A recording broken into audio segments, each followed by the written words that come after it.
Bienvenue aux actualités TVCO. Au sommaire cette semaine. La survie du train de Charlevoix est en jeu. Un nouveau programme de sciences humaines. Est-ce que le Club Med est un bon citoyen corporatif? Un cinémomètre vivant à l'école C. Rodolphe Forget. Le cabaret festif reprend l'affiche. Et un passeport pour la piscine et l'aréna à Baie-Saint-Paul. Bonne émission.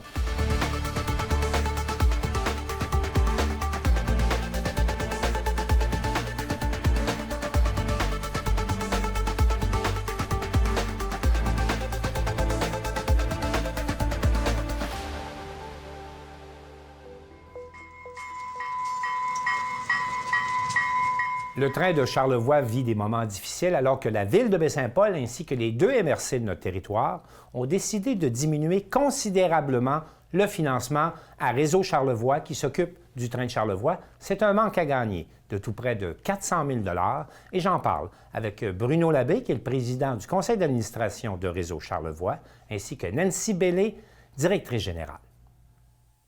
Bruno Labbé, Nancy Bellé, bonjour. Bon matin. Bonjour. Monsieur Labbé, vous êtes président du conseil d'administration de Réseau Charlevoix. J'aimerais savoir, est-ce que le désengagement que l'on constate des municipalités puis des MRC dans le financement de Réseau Charlevoix, est-ce que ce désengagement-là met en danger la survie du train de Charlevoix? On est à une étape cruciale dans la vie de Réseau Charlevoix. Après 10 ans des ententes originales là, qui se sont terminées en 2022, oui. On est à renouveler un nouveau partenariat avec la région, avec les différents partenaires. C'est sûr que cette réalité financière-là a un impact sur la pérennité de Réseau Charlevoix. Donc, présentement, on travaille la saison 2023. C'est une saison qu'on va livrer, mais pour le futur de Réseau Charlevoix, ce qu'on est en train de discuter ou ce qu'on discute depuis un an et demi, puis ce qu'on va discuter dans l'année 2023, peut avoir un impact majeur sur la survie de Réseau Charlevoix. Parce qu'il faut le rappeler, cette année, c'est le moment où votre entente de départ de 10 ans venait à terme. Vous aviez à renouveler ces ententes-là avec les partenaires publics de la communauté. Tout à fait. À quoi on peut penser? Là, vous me dites, malgré le manque à gagner, tout près de 400 000 dans le financement que vous aviez l'an dernier, je parle de ce que les municipalités, les MRC ne vous donneront pas cette année. Donc, vous nous assurez qu'on va avoir une saison 2023. En fait, c'est que toutes les ententes se terminent pas exactement en 2022. Donc, il y a encore des ententes qui perdurent en 2023, début 2024, mais c'est sûr que dans l'année 2023, on doit s'assurer que financièrement, Réseau Charlevoix est viable pour les années futures. Qu'est-ce que ça représente, ça, ce 400 000-là, dans le budget global de Réseau Charlevoix? Ben, ça représente une capacité à opérer, une capacité à fonctionner, à entretenir la voie ferrée, à faire rouler les navettes. Mais en termes de pourcentage de votre budget, on parle de quoi? C'est quoi le budget de Réseau Charlevoix dans son ensemble? Je comprends que vous avez des trains, vous avez des infrastructures, vous avez pas loin de 60 employés, on entendait, temps partiel, temps plein selon les saisons. Mais vous tournez autour de quoi comme budget annuel à Réseau Charlevoix? Bien, dans le fond, la réponse, c'est que nous, on travaille principalement à augmenter les revenus autonomes. Et les années, depuis quelques années, depuis la COVID, bizarrement, on atteint des limites assez intéressantes qui sont autour de 3 points quelques millions. Alors, le 400 000, à ce moment-là, ben c'est sûr que ça a un impact sur l'opération. Il va falloir repenser à comment on va travailler en fonction de l'opération de 2023, mais faut juste mettre nos billes de la bonne façon en 2023. Parce qu'on comprend là que c'est moins 10 % de votre budget d'opération que vous perdez avec 400 000. On peut le voir comme ça. Oui. On est à peu près dans ces chiffres-là. Ouais, à peu près. Les solutions qui sont envisagées tournent autour de quoi? Parce que vous êtes là depuis 10 ans, les partenaires vous ont vu aller, les municipalités ont bénéficié des touristes que vous avez amenés dans les communautés. Mais malgré tout ça, on voit qu'ils se retirent du financement. Qu'est-ce qu'on a comme espoir, là? Parce qu'il y a quand même ça parle comme bilan, comme tel, des municipalités qui décident de se retirer du financement chez vous. La vocation de Réseau a beaucoup évolué au cours des 10 années. De l'organisme public de départ à ce qu'on est aujourd'hui, où on livre un service de transport ferroviaire qui est l'essentiel de notre activité. On entretient des infrastructures dans la région, mais c'est sûr qu'aujourd'hui, Réseau Charlevoix a un impact majeur sur l'activité touristique en été de la région de Charlevoix en amenant dans la région et en faisant vivre une expérience touristique à l'ensemble de la communauté touristique.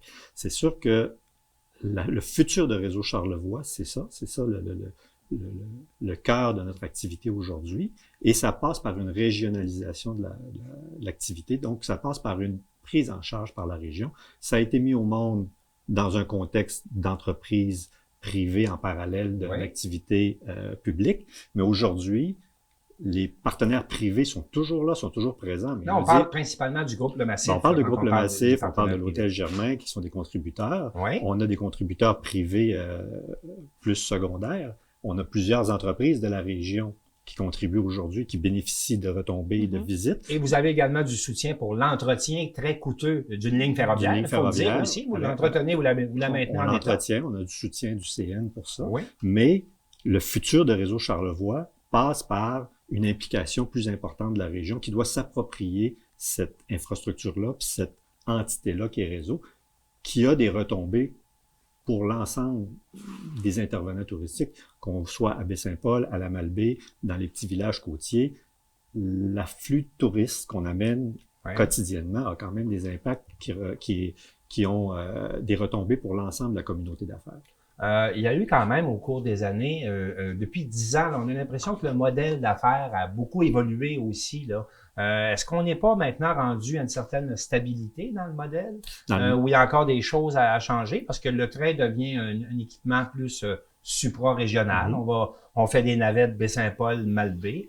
Donc, comment ça évolue au niveau du plan d'affaires les dernières années? Parce qu'on dirait que le train a longtemps cherché son identité, là, ou sa rentabilité, en tout cas, sur le marché. Effectivement, le plan d'affaires a changé au cours des 10 années. La fonction de départ de Réseau d'un gestionnaire d'équipement public s'est concentrée aujourd'hui sur la gestion de l'activité ferroviaire. On se souvient qu'il y a eu un train touristique qui a circulé pendant quelques années. Réseau, de par sa simplicité ou de par sa capacité à opérer avec des moindres coûts, a pris la place. Et aujourd'hui, on fait la navette entre Québec et la Malbaie. Et ça, c'est le cœur de l'activité de Réseau Charlevoix. C'est vraiment, aujourd'hui, si on cherche c'est quoi le core business de Réseau Charlevoix? C'est une activité de transport ferroviaire entre Québec et la Malbaie, avec comme principale fonction d'amener des touristes dans la région, en plus de faire vivre une expérience aux touristes qui sont présents. Et avez-vous l'impression que présentement, vous avez atteint un plein potentiel ou vous voyez un potentiel de développement? Parce qu'au cours de la prochaine année, vous allez avoir des gens à convaincre, si je comprends bien. Je peux laisser Nancy parler sur le potentiel de développement, mais effectivement, il y a encore beaucoup d'espace. Bien, il faut comprendre que notre opération qui a passé, il y a 10 ans, de à peu près 3 mois et demi par année, et présentement, en 2022, on a commencé notre premier train à la fin avril. Et le dernier train s'est terminé le 10 décembre. Alors, vous voyez que l'opération s'élargit. Tout à l'heure, on parlait de 50 à 60 employés qui travaillent soit sur le chemin de fer ou soit l'entité du train de Charlevoix. Ces gens-là, on est en train d'acquérir une expérience régionale, touristique, intégrée, très intéressante. Alors, lorsqu'on parlait du modèle d'affaires, de plus en plus, on s'en va avec le goût du jour. Notre clientèle recherche un produit touristique unique. Il faut comprendre qu'on est le seul train touristique au Québec et ils veulent vivre une expérience intégrée régionale. Donc, la forfaitisation devient un élément d'importance. Je ne doute pas que vous avez plaidé ainsi auprès des municipalités puis des bailleurs de fonds que vous avez sollicités au cours des derniers mois. Puis malheureusement, là, la récolte n'est pas là au niveau des fonds. Vous vous retrouvez à un moins 400 000. Comment vous expliquez, malgré ces arguments-là, que ces partenaires publics-là décident de prendre un pas de recul après 10 ans? Comment vous expliquez ça? Parce que vos arguments sont bons. Clairement qu'il y a possiblement une perception de l'impact de Réseau qui est peut-être pas à la hauteur de ce que nous, on croit qu'il est, que l'impact, il est réel et il est important. Est-ce qu'il y a une vision future avec des enjeux importants que les acteurs régionaux se disent, bon, est-ce qu'on va y arriver? Est-ce qu'on va réussir à assurer la pérennité de Réseau? C'est sûr que nous, on se questionne. Est-ce qu'on a bien communiqué? Est-ce qu'on a fait notre travail de la bonne façon? On est continuellement en train de... Oui, bien, c'est plein de défis. Tout à fait. Opérer un train touristique dans une région. Donc, là, clairement que la vision... Il y a des défis là. La vision de régionalisation qu'on a, de prise en charge par la région de Réseau, le message n'a pas été complètement acheté, complètement compris. Les partenaires, ils sont là. Il ne faut pas dire... les deux MRC, les deux municipalités principales sont présentes avec de l'aide financière. Les communications se poursuivent. Les communications se poursuivent. Il y a toujours un canal qui est ouvert. C'est très cordial, sauf que l'analyse qu'ils en font versus ce que nous, communique ou ce que nous, on prétend. Là, il y a un décalage, puis c'est ça qu'il va falloir éventuellement solutionner en 2023. Et c'est l'enjeu et c'est le défi qui vous attend. Tout à fait. Ben, écoutez, merci beaucoup d'être venu faire le point avec nous ce matin. Je souhaite la meilleure des chances en poursuite des activités de réseau. Et puis, on sera là pour faire état des développements. Merci encore. Merci. Ça nous a fait plaisir. Merci à vous. Est-ce que le train de Charlevoix réussira à réunir des appuis dans la communauté? J'ai posé la question à Michel Dion, le directeur général de Tourisme Charlevoix, ainsi qu'à Joanne Côté, la directrice générale de la Chambre de commerce de Charlevoix. Je pense que ça va être important qu'on s'assoie avec eux là, pour comprendre un peu plus quels sont leurs enjeux. Au niveau du financement, notamment, là, ça semble être là beaucoup que ça coince. Donc, je pense que ça va être important qu'on prenne en compte avec eux puis qu'on voit exactement là, quels sont leurs besoins puis comment on peut les aider dans tout ça. Est-ce qu'on a, du côté de Tourisme Charlevoix, évalué les impacts réels des visiteurs que nous procure le train touristique? Est-ce qu'on a des études là-dessus? Non, on n'a pas d'études là-dessus. Puis je dirais que les données, de manière générale, dans l'industrie touristique, un peu partout au Québec, c'est assez limité. Là. Donc, c'est des données qu'on aimerait certainement avoir bientôt. C'est sûr qu'en même temps, c'est plusieurs centaines de passagers qui passent par là, des clients qui viennent d'un peu partout. Donc, c'est certain que ça a une contribution à l'économie régionale qui est intéressante, mais on n'a pas de chiffres nécessairement pour appuyer tout ça. Bien, écoutez, je pense que la communauté d'affaires aura à se positionner effectivement là-dessus. Parallèlement à ça, il faut quand même réaliser que le train de Charlevoix est un produit d'appel touristique pour la région. Reste à savoir si les investissements qui sont demandés génèrent des retombées suffisantes et intéressantes pour l'ensemble de la communauté touristique, des acteurs de la communauté touristique de Charlevoix. Alors, il faudra voir si les gens d'affaires seront derrière. La question se pose.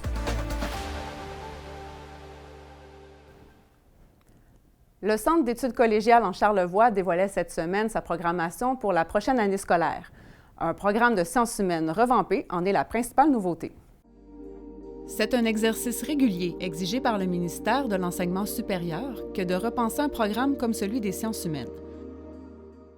En fait, on a travaillé très fort depuis un an sur l'actualisation du programme de sciences humaines et on est vraiment contente de lancer ça. Ça va commencer dès l'année prochaine, en septembre prochain. Donc, on a des nouveaux cours qui sont super intéressants, des thématiques plus actuelles, encore plus ancrées dans la réalité sociale actuelle. Puis qu'on offre des cours qui ne sont pas donnés ailleurs, donc qui vont être spécifiquement donnés au CECC. La directrice du Centre d'études collégiales en Charlevoix, Marie Aboumrad, espère contribuer à la rétention de la main-d'œuvre dans la région grâce à ce programme. Ce qu'on essaie de dire aujourd'hui, c'est que nos étudiants charlevoisiens ont vraiment avantage à choisir le CECC pour faire des études en sciences humaines parce que c'est un programme qui se donne un peu partout. De faire 2 années ici, il est même possible de faire sciences humaines en 3 ans, sans souci, mais de faire plusieurs années de plus dans la région, c'est s'ancrer, c'est travailler dans les entreprises de la région, c'est aussi rester avec nos amis qu'on connaît très bien pour permettre de s'investir dans ces études et d'aller plus loin là, au niveau de l'exploration vocationnelle et d'être d'autant plus convaincu de son choix universitaire.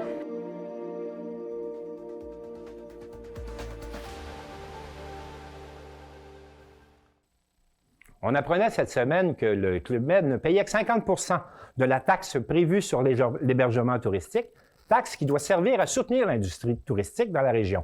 C'est à cause du mécontentement, et j'en parle avec Michel Dion, le directeur général de Tourisme Charlevoix. Michel Dion, bonjour. Bonjour. Michel Dion, pouvez-vous d'abord nous expliquer comment ça se fait que le Club Med ne paie en réalité que la moitié de la taxe sur l'hébergement qui était prévue? Qu'est-ce qui arrive présentement dans ce dossier-là? En fait, normalement, comment ça fonctionne avec la taxe sur l'hébergement, Oui. c'est que c'est 3,5 d'une nuitée. Donc, ce qu'on pensait qu'il allait arriver avec le Club Med, c'est qu'il allait suivre un peu le modèle des pourvoiries où, par exemple, il y a un forfait, puis ils vont charger un 3,5 sur la portion hébergement du forfait. Donc, si la portion hébergement vaut 150 $, ils vont charger 3,5 sur ce 150 $-là. Mais là, ce qu'on a constaté au niveau du Club Med, c'est que l'ensemble des ventes passe par un intermédiaire qui est Club Med Vente Canada. Et la loi de l'hébergement touristique prévoit que, dans le fond, quand on passe par un intermédiaire, comme l'intermédiaire ne peut pas toujours savoir le prix de la nuitée, c'est un 3,50 $ fixe. Donc, ça porte quand même un préjudice, si je peux dire, parce qu'on avait estimé qu'une nuitée moyenne au Club Med serait probablement minimum de 200 $ la nuit. Donc, juste pour faire des chiffres, là, 200 $ la nuit à 3,5 %, chaque nuitée vous rapportait 7 $ en taxes. Exactement. D'accord. Alors que là, ça va être 3,50 $. Alors, quand on regarde les chiffres quand même, le Club Med, on parle de 300 chambres, avec un taux d'occupation, disons, 200 jours par année, multiplié par 3,5 $, c'est ce qu'on pourrait faire. Ça nous donne une somme qui est quand même assez astronomique. Là. Vous estimez absolument. à combien les pertes là, qui sont générées par cette situation? En fait, on n'avait pas nécessairement C'était difficile d'avoir une appréciation de ça parce que, bon, tout d'abord, le Club Med a commencé à collecter la taxe qu'à partir du 1er septembre 2022, étant donné qu'avant, ils étaient considérés comme un centre de vacances. Et on n'a toujours pas eu les montants, si je peux dire, de ce trimestre-là de taxes sur l'hébergement. Mais c'est certain que une nuitée en moyenne au mois d'août dans Charlevoix, c'est 216 $. En janvier, c'est 161 $. Et là, on parle d'établissements moyens. On parle pas d'établissements que je pourrais dire luxueux comme le Club Med. Donc, même 200 $, c'était quand même un montant qui était relativement pessimiste. On a tendance à penser que ça aurait pu être plus que ça. Donc, c'est sûr que dans ce temps-là, tout le monde est perdant. La région est perdant, mais aussi le Club Med est perdant parce que c'est de l'argent qui peut être utilisé pour leur promotion ou pour leur développement. Mais dites-moi, au-delà de ça, là, je comprends qu'on a moins de revenus pour soutenir là, la publicité et le développement de l'industrie, mais quel message vous trouvez que ça envoie? Là-dessus, il faut être clair, le Club Med respecte la loi à 100 %, là, ils sont tout à fait légaux dans leur démarche, mais qu'est-ce que vous pensez du message que ça envoie? C'est certain que quand une entreprise multinationale comme ça arrive sur le terrain, il y a des attentes qui sont quand même assez élevées. Puis il y a déjà eu l'événement comme quoi qu'ils ne collectaient pas la taxe sur l'hébergement l'année dernière. Le salaire de leurs employés. Il y a eu cet événement-là aussi. Il y a eu cette question-là aussi du 3,5 %. Puis ce qui est tannant aussi, c'est que nous, on finit toujours par apprendre ça, soit par une tierce partie ou encore par les médias et tout. Donc, il manque peut-être un peu là, de transparence puis de communication pour un peu qu'on soit au courant de cette gestion du changement-là. Avez-vous reçu des commentaires de vos membres à Tourisme Charlevoix concernant cette situation? Oui, certainement. Surtout de la part des établissements d'hébergement qui trouvent qu'il y a un peu une inéquité un peu là-dedans. Si on prend par exemple des Germain puis des Fairmont qui ont des chambres qui sont quand même assez dispendieuses, ils vont charger un 3,5 % sur le prix de la chambre. Donc, c'est certain que ça fait un effort, ça fait une contribution qui est très différente à l'effort de guerre, puis ça génère quand même de la déception. Puis aussi au niveau des citoyens, beaucoup de commentaires qu'on a reçus de la part des citoyens. Qu'est-ce qu'on fait pour régler la situation? Puis qu'est-ce que vous voyez comme perspective là, pour essayer de remettre de l'équité dans le dossier? Nous, ce qu'on fait présentement, c'est qu'on est en contact avec le ministère du Tourisme qui, eux, sont en contact avec Revenu Québec pour essayer de voir si vraiment tout est correct de ce côté-là. Oui. On a aussi eu des discussions avec le Club Med pour leur expliquer un peu notre position, comment qu'on voyait ça. Puis comme quoi que bien que c'était légal, il y avait quand même une certaine déception par rapport aux attentes qu'on avait, puis qu'on aurait aimé ça que ceci nous soit communiqué avant. Donc pour l'instant, on est à ça, mais évidemment, ça va être un dossier qui va être à suivre. Alors, on le suivra avec vous. Merci beaucoup, Michel Dion. Merci à vous. La question de la taxe sur l'hébergement payé par le Club Med suscite également des commentaires auprès des commerçants et j'en ai parlé avec Joanne Côté de la Chambre de commerce de Charlevoix. Joanne Côté, bonjour. Bonjour. Joanne Côté, sur la question des taxes que doit payer le Club Med au massif, est-ce que vos membres vous ont fait des commentaires à la Chambre de commerce? Bien, effectivement, on a eu quand même passablement de commentaires. Il y a beaucoup de joueurs ici. En fait, tous les hébergeurs touristiques paient cette taxe-là de 3,5 %.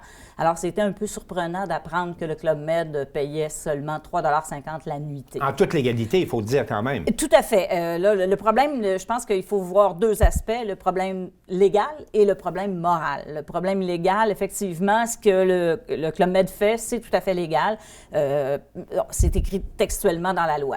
De l'autre côté, moralement, cet argent-là revient à la communauté pour, en fait, à Tourisme Charlevoix, pour promouvoir la région, pour amener des touristes dans la région, pour supporter également l'accueil de ces touristes-là.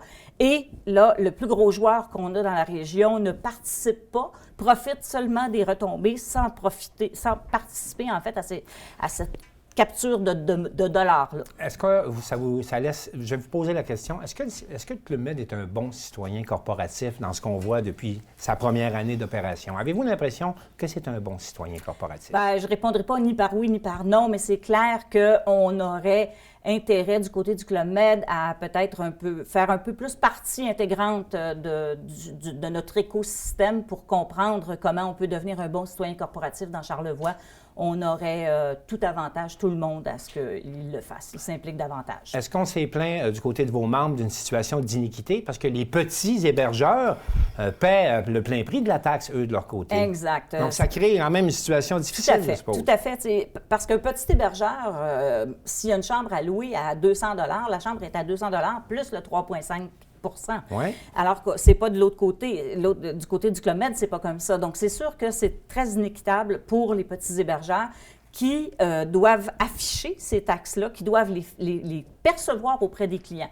Fait que oui, on a des plaintes de ce côté-là. On aimerait bien que et les grands et les petits soient traités de la même façon. Qu'est-ce qui est possible de faire à la Chambre de commerce pour mieux intégrer ce grand joueur dans notre économie locale? Bien, écoutez, on a fait certaines activités déjà. On a essayé de rapprocher les entrepreneurs qui pouvaient offrir des services et des produits à Club Med. On a fait déjà des tentatives de ce côté-là. On va continuer à le faire. De notre côté, on essaie à chaque fois que c'est possible de créer des maillages parce que c'est le travail qu'on a à faire. Mais je dois quand même avouer que c'est pas toujours simple d'avoir même un contact au Club Med. Donc, je les invite sincèrement à essayer de se rapprocher de la communauté d'affaires. En souhaitant que la communication s'améliore avec le Club Med, je vous remercie, Joanne Côté.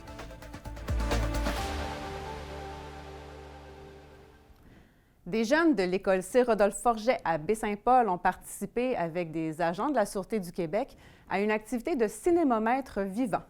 Nous les avons rencontrés cette semaine lors de leur deuxième sortie. Depuis octobre 2022, la Sûreté du Québec s'est dotée de 5 ensembles cinémomètres vivants pour sensibiliser les automobilistes aux limites de vitesse, plus particulièrement dans les zones scolaires. Le concept consiste en une perche munie d'un radar qui envoie la vitesse enregistrée sur un panneau lumineux léger installé sur un sac à dos porté par un enfant.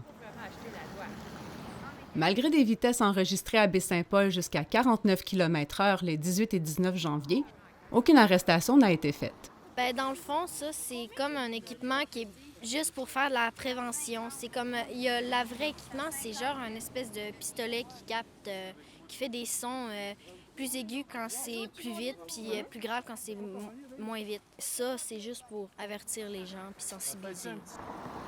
Ce que je trouve des fois bizarre, c'est qu'ils vont pas vite quand on est là. Mais comme hier, ils allaient pas vite parce qu'il y avait les voitures. Mais là, ils vont plus vite qu'hier, vu qu'il n'y a pas les voitures. La présence du cinémomètre vivant crée certainement un impact plus grand qu'un simple panneau d'affichage, comme celui déjà en place sur la rue Forget. Cependant, la priorité des passages piétonniers reste un point sur lequel il pourrait y avoir amélioration.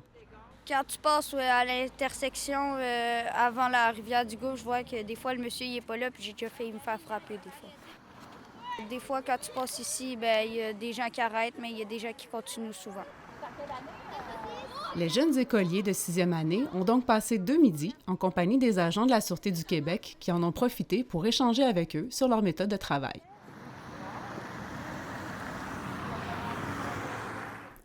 Le Cabaret festif lance sa 12e édition ce mois-ci. J'ai rencontré Anne-Marie Dufour, la directrice du concours. Anne-Marie Dufour, bonjour. Salut. Donc, tu es la directrice du Cabaret festif de la Relève. Oui. Vous en êtes à quelle édition? C'est la 12e cette année. 12e édition, Ouais. donc édition 2023 qui commence bientôt. Dis-moi, outre les nouveaux artistes qu'on a à découvrir encore, est-ce qu'il y a d'autres nouveautés au niveau du format du concours ou des prix à gagner? Il y a plein de nouveautés, évidemment, pour les prix à gagner. On a toujours de plus en plus de prix. Là, on a la chance d'avoir de plus en plus un bon réseau, entre autres avec des partenaires, des diffuseurs, des salles de spectacle qui viennent remettre des prix à la finale. Donc, ils viennent littéralement choisir un projet coup de cœur puis le mettre dans leur programmation de l'année prochaine, en fait. De plus en plus, là, on en a, je pourrais nommer une grande liste, là, mais entre autres, on en a à Gatineau, on en a partout, là, partout au Québec, là. Puis c'est sûr que des prix, ça se renouvelle à chaque année, mais c'est ça, il y a toujours la bourse de 10 000 pour le grand gagnant, une bourse pour le prix du public aussi, une place dans la programmation du festif. Fait que la formule en tant que telle du concours reste la même parce que ça fonctionne bien. On est au cabaret de la Maison Otis, à la salle multi pour la finale. Puis cette année, on ajoute une belle nouveauté qui s'appelle la saison du cabaret festif. Donc, on a pris la décision d'élargir un petit peu le concept de concours. Dans le fond, on va organiser, on va s'associer à des événements puis en organiser d'autres, vraiment toujours thématique émergence, relève.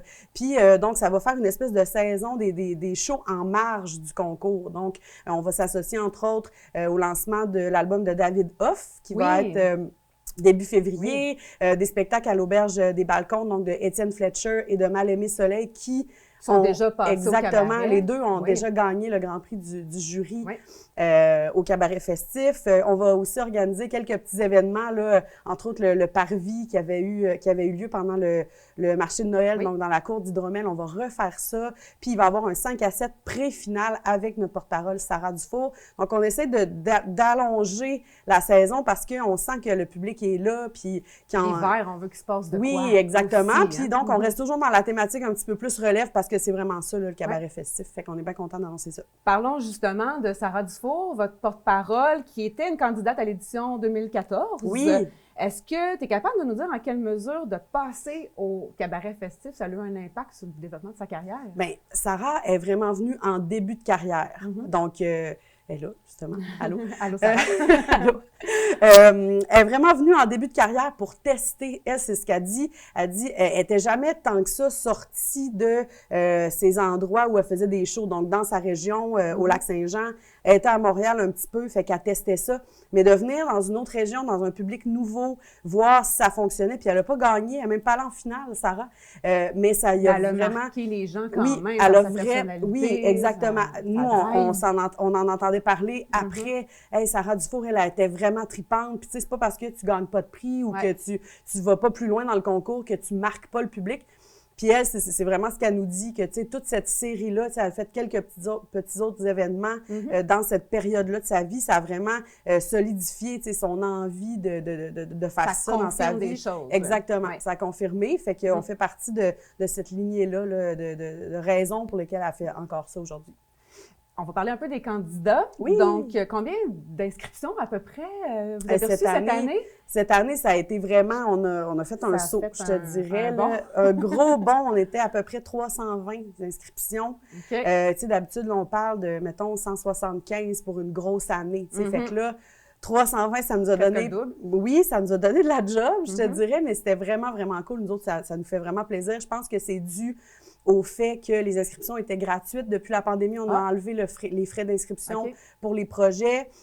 Puis on rémunère aussi les artistes maintenant. Donc, on s'est dit, oui, c'est un concours. Tu sais, il n'y a aucun concours au Québec qui rémunère les artistes pour leurs prestations. C'est pas du déjà vu. C'est pas du déjà vu, mais tu sais, nous, on s'est dit, ces artistes-là, ils viennent à Baie-Saint-Paul, ils donnent un show là, bien au-delà du concours, des prix, il y a une préparation. Puis il y a une préparation. Ils viennent avec des musiciens qui doivent payer, eux autres. Tu sais, fait que nous, on s'est dit, on les paye pour leurs prestations. Fait que ça, on l'a vraiment vu beaucoup dans les formulaires, tu sais, des gens qui nous remerciaient, puis des artistes qui disaient, tu sais, c'est différent des autres. Fait que c'est vraiment, on met pas l'accent tant que ça sur le concours. Tu sais, nous autres, là, quand on est en contact avec les artistes, c'est vraiment, venez donner un show, vous allez avoir un public vraiment cool. La salle est pleine, l'expérience, vous avez un nouveau public devant vous. Aussi qui se fait. Exactement. Il y a un jury sur place, il y a des médias, donc ils peuvent découvrir faire des rencontres. Fait que c'est ça, ça a vraiment...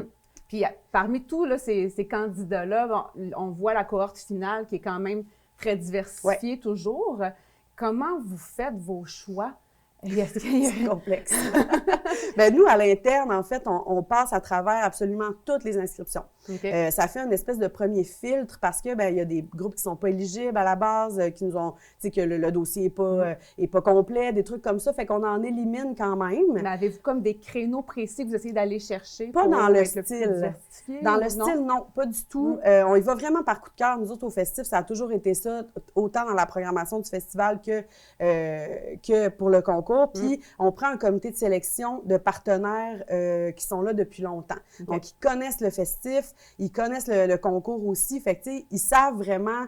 Bon, la programmation, d'habitude, on veut que ce soit surprenant, on veut qu'il y ait un message, on veut que les artistes soient originaux un petit peu, qu'il y ait quelque chose à dire. Faire confiance à ces gens-là qui savent à quoi on s'attend. Exactement. Donc, nous, on leur envoie vraiment vraiment le gros dossier avec ce qui reste de candidature. Ouais. Puis là, ces gens-là, il y a 15 personnes à peu près, ils se rencontrent. Puis là, il y a une cohorte de 12 candidats qui viennent. Est-ce que c'est moi ou il y a toujours une place prévue pour un artiste charlevoisien? Ça se Non. fait-tu? C'est un hasard? La plupart du temps, c'est un hasard. On en a souvent un. On en a souvent un ou une. Ouais. C'est souvent arrivé que, en fait, dans les premières années, on tenait vraiment à ça, mais là, avec la maturité du concours, on peut pas dire au comité de sélection, ils viennent de Baie-Saint-Paul, il faudrait s'en prendre un, parce que ça aiderait pas personne. De toute façon, fait que ça exactement, exactement. L'année passée, avec Caractère Gras, il y a David Doff qui l'a déjà fait aussi. Tu sais, c'est toujours arrivé que le comité de sélection l'ait choisi. On n'a pas dit pouce là-dessus. Bon, tant mieux pour la région. Ben, tout à fait, tout à fait.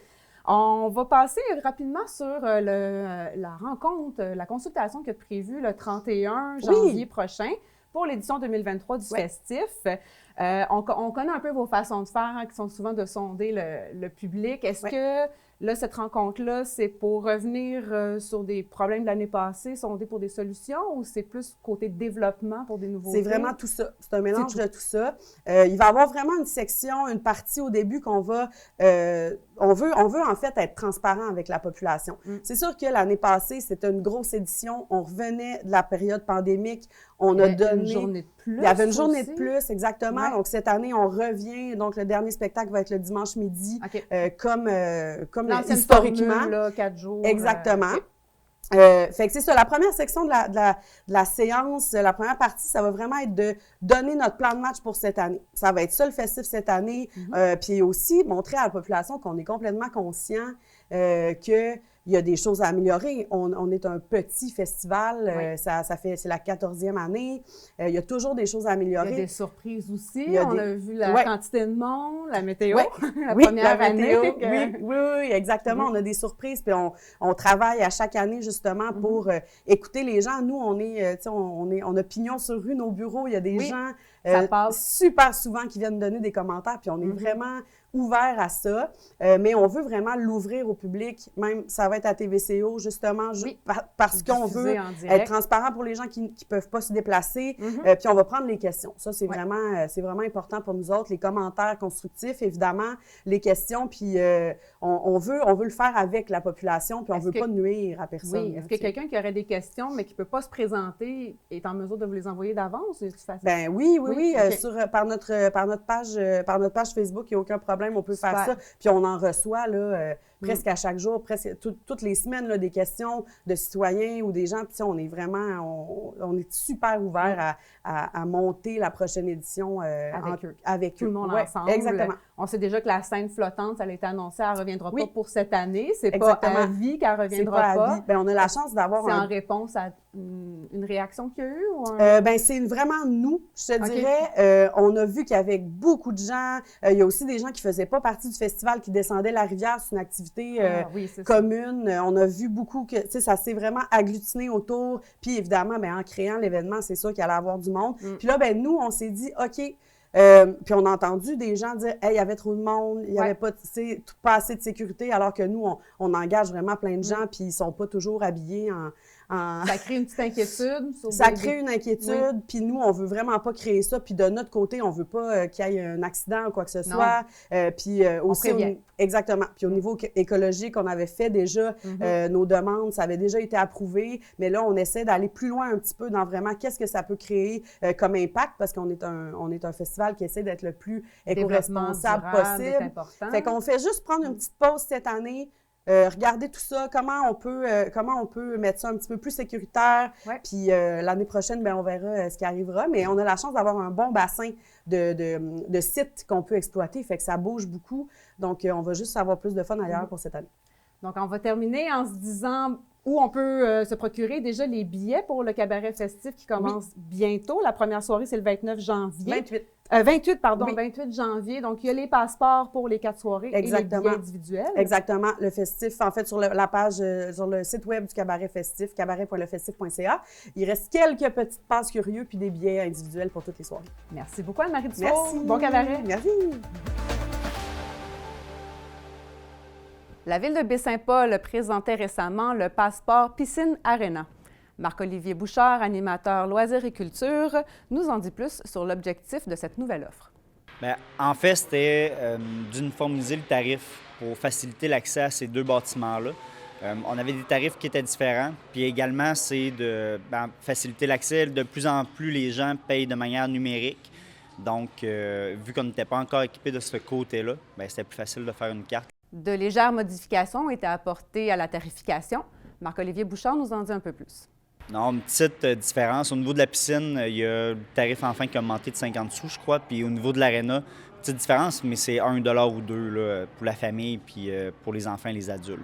Le tarif familial, c'est au moins un adulte et un enfant, en fait.